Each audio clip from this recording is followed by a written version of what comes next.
Será que podemos confiar na Bíblia? A credibilidade histórica das Escrituras pode ser comprovada? Para responder a essa pergunta, precisamos aplicar os mesmos critérios usados para testar todos os documentos históricos. E os 3 princípios básicos da historiografia são o teste bibliográfico, o teste das evidências internas e o das evidências externas. O teste bibliográfico é um exame da transmissão textual pela qual os documentos chegam até nós.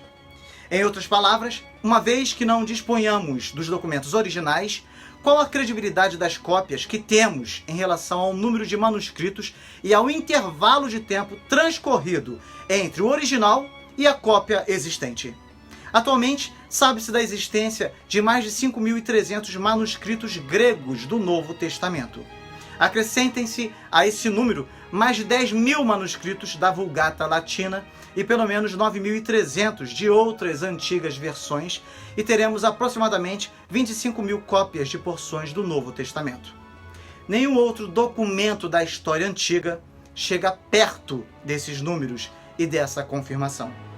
Em comparação, a Ilíada de Homero vem em segundo lugar, com apenas 643 manuscritos que sobreviveram até hoje. O primeiro texto completo e preservado de Homero data do século XIII.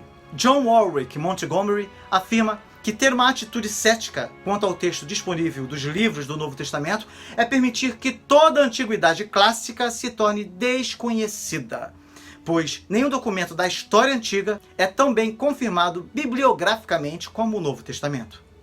Frederick Kenyon, que foi diretor e bibliotecário-chefe do Museu Britânico, reconhecido como uma das maiores autoridades em manuscritos, diz: além da quantidade, os manuscritos do Novo Testamento diferem das obras dos autores clássicos em outro aspecto, e mais uma vez a diferença é bem clara.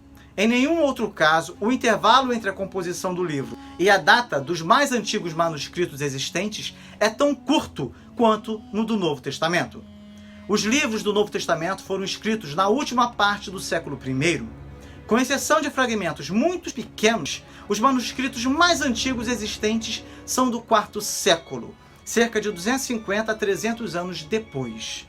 Isso pode parecer um intervalo considerável, mas não é nada em comparação com o tempo transcorrido entre os grandes escritores clássicos e seus mais antigos manuscritos.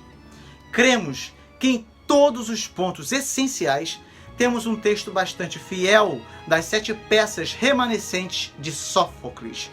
No entanto, o manuscrito mais antigo e substancioso de Sófocles foi copiado mais de 1.400 anos depois de sua morte. Em sua obra, A Bíblia e a Arqueologia, Frederick Kenyon afirma que o intervalo entre as datas da composição do original e os mais antigos manuscritos existentes se torna tão pequeno a ponto de, na prática, ser insignificante. Assim, já não há base para qualquer dúvida de que as Escrituras tenham chegado até nós tal como foram escritas. Pode-se considerar que, finalmente, estão comprovadas tanto a autenticidade como a integridade geral dos livros do Novo Testamento. Talvez possamos avaliar melhor quão rico é o Novo Testamento em matéria de evidência manuscrita se compararmos o material textual subsistente com outras obras históricas da antiguidade. E quando consideramos o hiato de tempo entre o manuscrito original, o autógrafo, e o manuscrito existente, a velha cópia remanescente, veremos que os mais antigos e conhecidos manuscritos da maioria dos autores gregos clássicos foram escritos pelo menos 1000 anos depois da morte do seu autor. O intervalo de tempo para os escritores latinos é um pouco menor, reduzindo-se a um mínimo de 3 séculos no caso de Virgílio. Todavia, no caso do Novo Testamento, 2 dos mais importantes manuscritos foram escritos em prazo não superior a 300 anos após o Novo Testamento estar completo, e manuscritos virtualmente completos de alguns livros do Novo Testamento, bem como manuscritos incompletos, mais longos, de muitas partes do Novo Testamento, foram copiados em datas tão remotas quanto um século após serem originalmente escritos. Portanto, preste bastante atenção. Uma vez que os estudiosos aceitam que os escritos dos antigos clássicos são, em geral, fidedignos, muito embora os mais antigos manuscritos tenham sido escritos tanto tempo depois da redação original e o número de manuscritos remanescentes seja, em muitos casos, tão pequeno, está claro que, da mesma forma, fica assegurada a credibilidade no texto do Novo Testamento. E conforme F. F. Bruce declara, no mundo não há qualquer corpo de literatura antiga que, à semelhança do Novo Testamento, desfrute uma tão grande riqueza de confirmação textual. É importante dizer que, dentre todas as composições literárias escritas pelo povo grego, os poemas de Homero são os mais adequados para uma comparação com a Bíblia. E a Ilíada é a que mais se aproxima do Novo Testamento por possuir a maior quantidade de testemunho de manuscritos da literatura antiga, tanto grega como latina. No entanto, veja só a comparação. A Ilíada de Homero foi escrita no ano 900 a.C. A cópia mais antiga é de 400 a.C., com um intervalo de 500 anos, e possui 643 cópias. O Novo Testamento foi escrito entre 40 a 100 depois de Cristo. A cópia mais antiga é de 125 depois de Cristo, com um intervalo de 25 anos, e possui aproximadamente 25 mil cópias. E até a época do Concílio de Nicéia, no ano 325 depois de Cristo, existiam mais de 32 mil citações do Novo Testamento, feitas pelos pais da igreja, pelos doutores e apologistas e historiadores. E se contarmos as citações feitas depois de Nicéia, chegaremos a quase 90 mil citações. E o teste bibliográfico confirma a credibilidade do Antigo Testamento também. E os rolos do Mar Morto comprovam isso também. Os rolos são constituídos de cerca de 40 mil fragmentos que foram relacionados. Desses fragmentos, mais de 500 livros já foram reconstituídos. Estes rolos foram colocados nas cavernas no ano 68 depois de Cristo. A Septuaginta comprova a autenticidade do Antigo Testamento, assim como o texto samaritano, que data do quinto século a.C., além do Targums, que são paráfrases do Antigo Testamento e datam de 500 depois de Cristo. Além disso, também o Mishnah, que contém uma coleção das tradições e exposições judaicas da lei oral e que datam de 200 depois de Cristo, além de outros documentos, como os Gemarais, o Midrash e etc. Segundo Frederick Kenyon, o cristão pode apanhar a Bíblia toda na mão e dizer, sem receio ou hesitação, que está segurando a verdadeira palavra de Deus, transmitida de geração em geração através dos séculos, sem nenhuma perda expressiva. E há também o teste das evidências internas. E neste caso devemos considerar o valor das fontes primárias. Eles escreveram como testemunhas oculares ou a partir de informações de primeira mão. Os cristãos pregadores do Evangelho reconheciam o valor do testemunho de primeira mão e repetidas vezes fizeram uso dele. Eles diziam, somos testemunhas destas coisas. Era a afirmação constante e confiante que faziam. E os primeiros pregadores tiveram que levar em conta não apenas as testemunhas oculares simpáticas ao cristianismo. Havia outros bem menos dispostos que também eram conhecedores dos principais fatos sobre o ministério e morte de Jesus Cristo.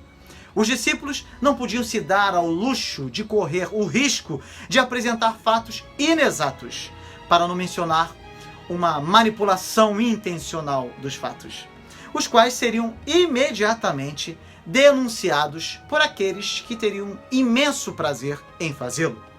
Pelo contrário, um dos pontos fortes da pregação apostólica original é o apelo confiante ao conhecimento dos ouvintes.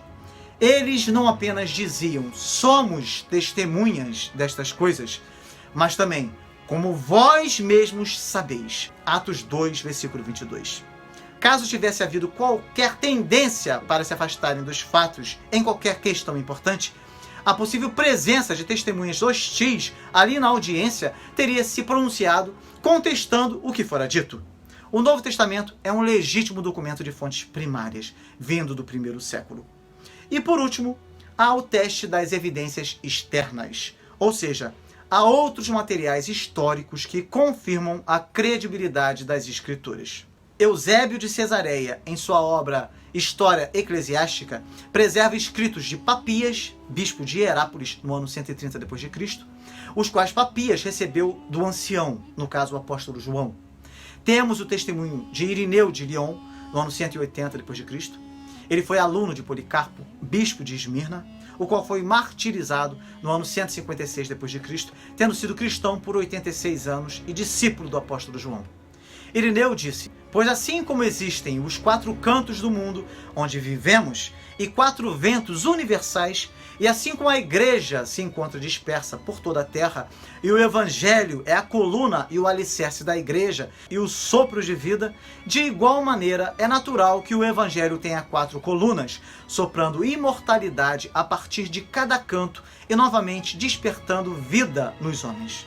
Por essa razão, é evidente que o Verbo, o arquiteto de todas as coisas, que está assentado sobre os querubins e sustenta todas as coisas, tendo se manifestado aos homens, deu-nos o Evangelho em forma quádrupla, forma que se mantém coesa por meio de um só Espírito. Da mesma forma, Clemente de Roma, cerca de 95 d.C., usa as Escrituras como sendo confiáveis e autênticas. Inácio, bispo de Antioquia, foi martirizado por causa de sua fé em Cristo e conheceu todos os apóstolos e foi discípulo de Policarpo, que foi discípulo do apóstolo João. Inácio deu crédito às Escrituras pela maneira como depositou fé na fidedignidade da Bíblia. Teve grande quantidade de material e de testemunhas para consultar e assim descobrir a credibilidade das Escrituras. Policarpo foi discípulo do apóstolo João e sofreu martírio com 86 anos, como eu já falei, por causa de sua incansável devoção a Cristo e às Escrituras.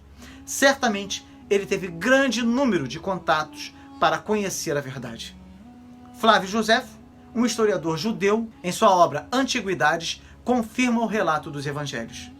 Taciano, cerca de 170 d.C., organizou as Escrituras a fim de pô-las na primeira sequência dos evangelhos, denominada Diatessarão. Além disso, conforme Nelson Glueck, o renomado arqueólogo judeu, pode-se afirmar categoricamente que até hoje nenhuma descoberta arqueológica contradisse qualquer informação dada pela Bíblia. A arqueologia do Antigo Testamento tem redescoberto nações inteiras, tem ressurgido povos importantes e, de um modo bem surpreendente, tem preenchido vazios históricos, aumentando imensuravelmente o conhecimento do contexto histórico, social e cultural da Bíblia. E a arqueologia do Novo Testamento, de igual forma, tem confirmado o relato bíblico. Portanto, as Escrituras são historicamente confiáveis. Se alguém rejeitar a Bíblia, alegando não poder confiar nela, terá então que rejeitar quase toda a literatura da Antiguidade. Amanhã falaremos sobre a historicidade de Cristo.